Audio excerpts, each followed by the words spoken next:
So these days we see technology is evolving rapidly than ever before. How many of you obey with what I said? Yep. Uh-huh. So it's very, very rapidly changing. If you see any sector in 18 months, maybe it's completely revolutionized. Like as one of the Intel founders said, every 18 months the chip speed will double. So that's what we see happening. You see, in agriculture also, things have significantly changed. Before, say, 80% of the population was doing agriculture. Now it's the other way around. 20% does it, and 80% of the people are doing something else. If you see my own family background and example, my father, he started off his career as a farmer. And in my family, long back, say 50 years back, they didn't purchase much. Everything was homegrown. All the crops, say corn, sugarcane, cotton, and all the pulses, whatever the family needed, and the vegetables were self-grown in the farm. And the feed for the cow also was grown in the farm. And not much fertilizer was used. Nothing that they know of. They used cow dung and other fertilizer, composite from the leaves. So those were the things. And then coming to seeds, suppose you reaped the plant, you harvested your crop, 20% of the seed was put aside, was put in the storage for future sowing back. So there was no concept of buying the seed and doing it. So whatever they had it, they would save 20% for future use, and some percentage you did for the family purpose, then remaining purpose trade it. And every 5 years, the topsoil they would remove that, get the new soil from a river bed or a pond bed, and redo the soil on the top part. So that's how their basic agriculture was. And coming to the weeds, it's all a manual process. So if you have to do the weed picking manually now, we would have negative unemployment. Right? We have many herbicides, spray that, boom, the weeds are gone. Now coming to this genetically modified seed,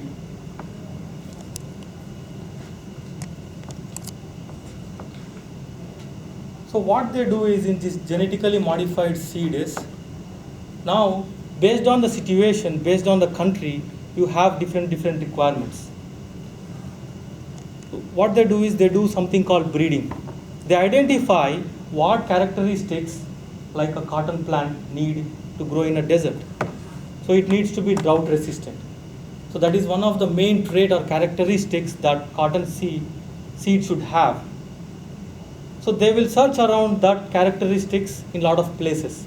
Maybe they'll go to a plant which grows in the desert, and they will extract the gene from that plant and then insert into the cotton seed.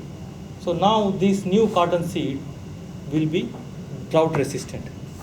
So that is something called breeding. And then this technology called biotechnology, where biology and technology are coming together. And now, as I said, they identified the gene somewhere on the earth or with some organism. And now they have a repository of all that gene, and they will pick whichever suits best for drought resistant. Now with this, using this biotechnology, they will put that gene into the seed. Now this ergonomics is nothing but doing the agriculture in an optimized way. Now you have the seed. It doesn't mean that it doesn't need to taken care of. It needs to be taken care of. And the seed producers say, we have 3 prominent companies, like Monsanto. Anybody heard about it? Mm-hmm. So it's a huge company. They have seed, they have soybean, they have corn, they have cotton, and like that they have a lot of vegetable seeds. So they are one of the top producers of this seed company. So they will give you general guidelines also, how efficiently you can do agriculture, what is the spacing between the plants so that they get efficient sunlight and water, all that. So their main goal is to do more with less. I think you keep hearing that term, right? They want to give very less ingredients. Maybe it could be less pesticide, less water, or less manual work. With less, they would like to produce more. So these are these Monsanto or Cargill or BASF. Their main goal is that. Now they do this breeding using biotechnology. Now we have genetically modified seed, and they have a proper way which can optimized way of doing this agriculture. So when they identified, they goes through 4 phases. Difficult to see the picture.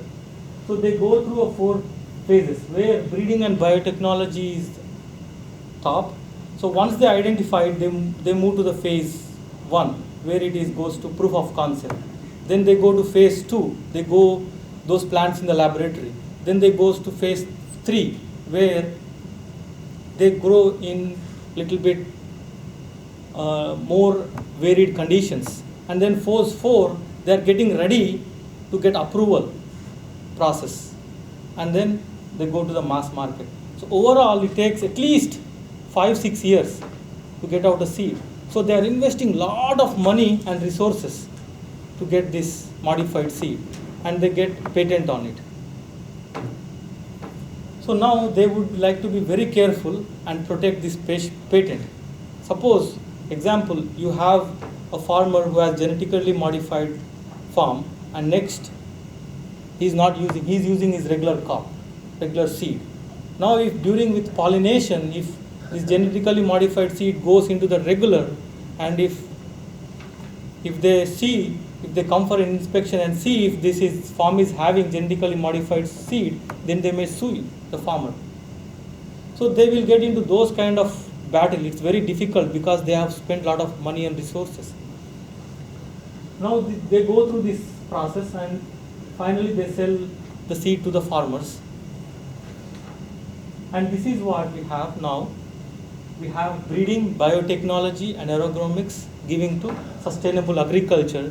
We badly need this because now, as you might have heard, on October 31st, the world has 7 billion population.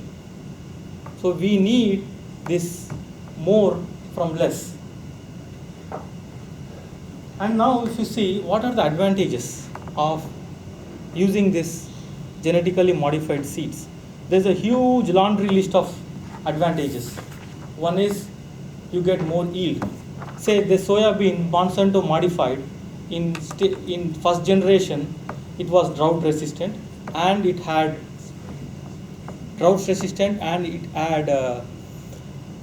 resistance to this Roundup. Everybody aware of Roundup? Uh-huh. It will kill the weeds, so you don't need to manually pick it. So when this genetically modified seed is sown, and if there's a lot of weed, if you go and spray Roundup, it will kill everything except this soybean. So in first phase generation they had that, and in the second generation they improved the yield 7%. Wow. So the farmer is doing the same thing, but the yield has gone up. Again, coming back to the philosophy, more with less. So that is coming up with high yield is one of the major advantages. And again, reducing the vulnerabilities to the natural conditions. Suppose you planted the plant, you sowed the seed, but it is extreme cold weather. Now some seeds are resistant to this cold weather. And now they have modified so that the nutritional content can grow up. Suppose you need protein in avocado, they can push up the protein content. Another thing is taste. In corn, they can make the sweet part come up more so that the corn can taste sweeter. Another thing, if you see in apples and oranges, they want to have more shelf life.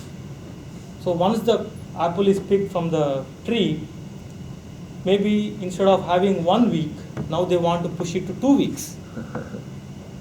So that the farmer has more time, or the shop owner has the more time to sell it. So those are some of the advantages. And it will use, last two are it will use very less fertilizer and the use of herbicide, as I said, Roundup. And coming to these disadvantages, again there's a big laundry list. People may see there's a lot of disadvantages because of people are becoming allergic.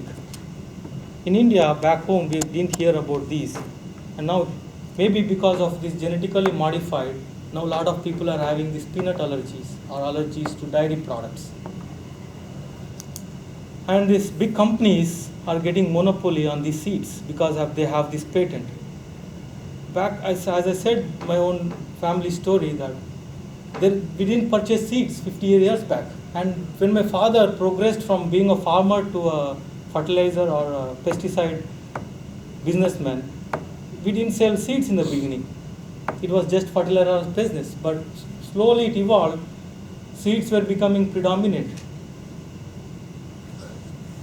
So now it's getting darn expensive for the farmers. Say if you grow your own seed from $10, now you have to pay $100 per pound. So it's very expensive because it's giving you a lot of extra benefits. And if you see now, because the yield is going up, we are mechanized the process. Now we are wasting a lot of food. We don't have that value anymore. Even if I see my kids, they're wasting too much food because they don't know the value, because they're getting it for cheaper still.